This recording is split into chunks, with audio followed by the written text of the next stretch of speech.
Good evening, everybody. Welcome back to Beekeeper Tarot on a shoestring on a budget. I must apologise. My computer is just playing up right now. It's not letting me record, and I've tried to play with it in a few different areas, so I don't know what's going on. So I will have a look at that sometime. So until I can get that sorted, here we are on my phone. So I've got you guys balanced behind a teacup. It's a very big teacup, a very big coffee cup teacup. So yeah, it's probably quite steady. I've just adjusted the lighting a bit. I've got I couldn't put that light on there because otherwise everything is just like fully glowing orange, like I look like it's like Chernobyl or something. So, but I do have this like moonlight thing there. So I got a bit of moon going, so it's gonna gradually go around and do its thing. So yeah, so just I do apologize for this, guys, and yeah, so bear with me. I don't think I'm going to be able to put the camera down as I'm doing the card, so I must apologize. But just give me some time, and I'll sort out the computer, and then we will all be hunky dory. So yeah, the first thing I wanted to say was just quickly talking about the protests and to say how proud I am of you guys. It took a lot of courage to do those protests. And I know that there was stuff going on around it with the shootings and everything else, and I know that doesn't take away from it.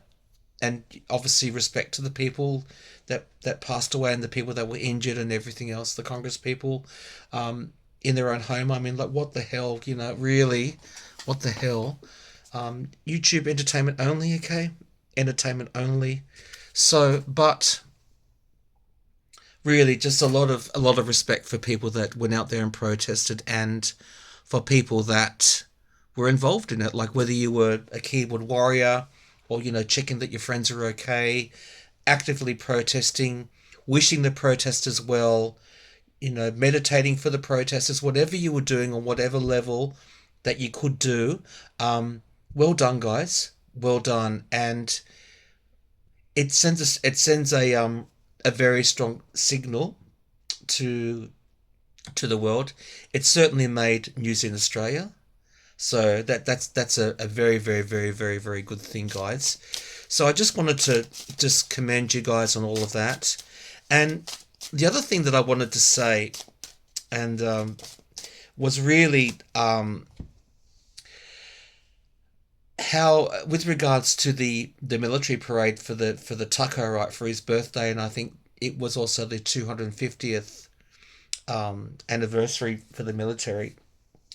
The one image I've got of that is just like that tank that was going, and the quietness, like it was just dreary. And the very first thing that I thought when I saw the images of that, because I couldn't watch the whole thing, but I watched snippets on the news, on YouTube and on the various independent platforms. I just thought, and I'm sorry if I'm being a bit bitchy here, guys, but I just thought, thank God they're not, MAGA isn't doing Mardi Gras. Could you imagine? Could you imagine if MAGA did Mardi Gras, right? It'd be like, because Mardi Gras, it's inclusive, it's a celebration, trans people, gay people, lesbian people, straight people, everybody together, inclusiveness, and everybody, and bisexual people and their friends and their family and their colleagues and the police and everybody just getting together and enjoying themselves, right?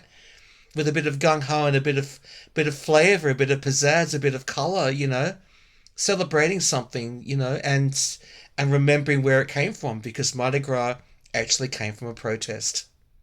So that's another story. I can tell you that story sometime if you're interested. But Mardi Gras, the base of Mardi Gras in Sydney, it's actually very political. It started as a political protest in 1978, and people were arrested and bashed and everything else by the police. So, because being gay or lesbian was illegal back in those days, which is barbaric in itself. So we've come a long way. But maybe that's a thing which I hadn't planned to talk about. But if you think about Mardi Gras, like it really started off as a political thing, and then it grew into something different. So, in the same way, I think the seed of these protests, it's gonna grow, guys. It's really, really gonna grow, and keep at it. Like keep at it. We've just got to get to the midterms, and just work through this mess, because it is an absolute mess right now.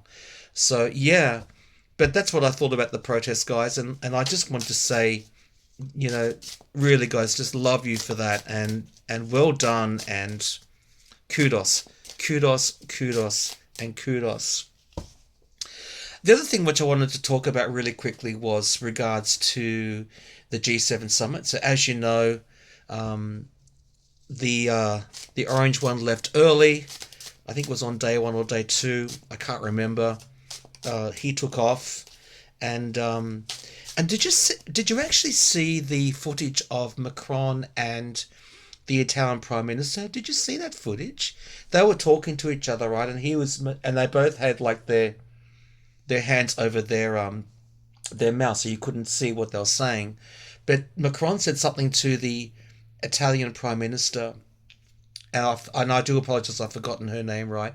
And she just rolled her eyes, like she just rolled her eyes and just went, "Oh my," the eyes just rolled, So I'm assuming that that was about the taco, the taco, and then also too there was footage of when the Yeti was saying that he had to go or whatever it was, and you could just see Macron there. He just trying not to have his big grin there. So it's a shame for the States because he's just alienated you guys. He's really alienated the country. But here's the thing: the rest of the world, we get it. Like we get it, and the rest of the world, we know that what's happening in your country with all this rubbish entertainment on YouTube. We actually get it that it's not normal. We get it. We fully, fully, fully get it.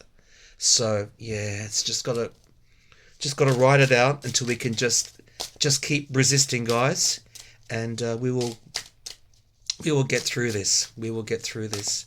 My nose is itchy right now. Sorry, guys. It's a bit dry with the weather. Anyway, I must.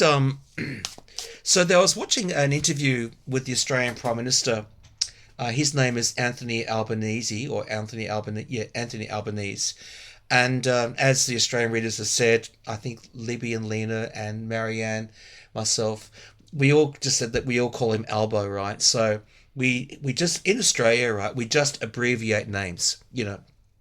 We just abbreviate names, and I don't know whether it's because we're lazy or whatever, but give us a name, we'll abbreviate it. So, like for example, my name is Alan. A lot of my friends just call me Al. It's like I don't mind being called Alan, but a lot of people actually just call me Al. So I don't mind. It's the way that it is. So yeah.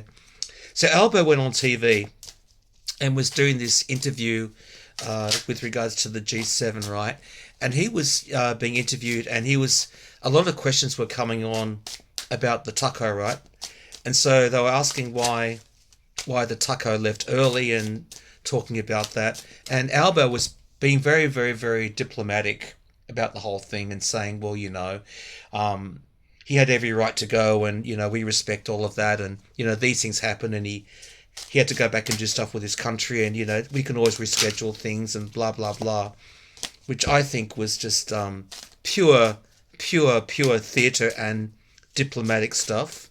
So I want to know.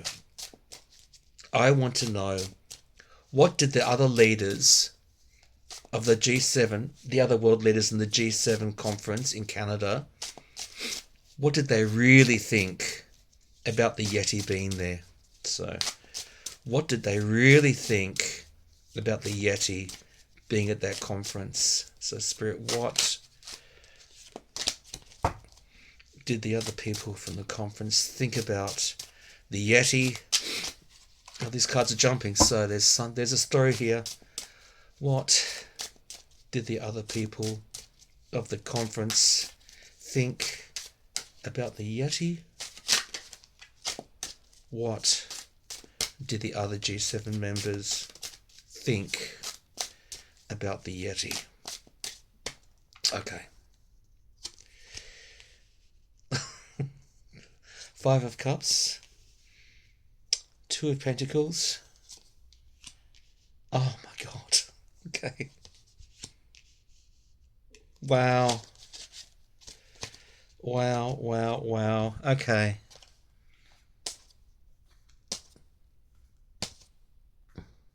Yeah, okay. So, You can't make this up, guys. What did they really think? So the first card that's come up is the Five of Cups. Loser. They saw him there as being like a loss, you know. I think they looked at him as just being him there, just being a missed opportunity. There was a sadness there. It's like, oh my God, do we have to endure him? You know, and I think also too. I think this is how Trump was feeling. I think Trump was feeling very kind of like feeling loss and feeling pain and feeling like just not emotionally fulfilled. And I think also too that the leaders were thinking, oh my God, here he goes. He's just going to spill more rubbish. See how the cups are spilt. Just going to spill more BS. So, but we just have to tolerate it.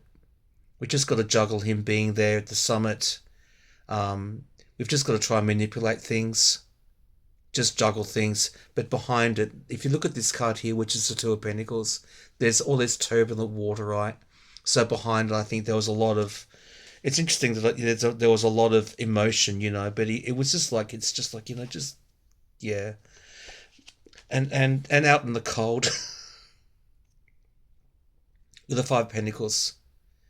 I think I think that he just was not being included, and I think that's how Trump was feeling, out in the cold, not being accepted, and I think he was just like having a big sulk about it.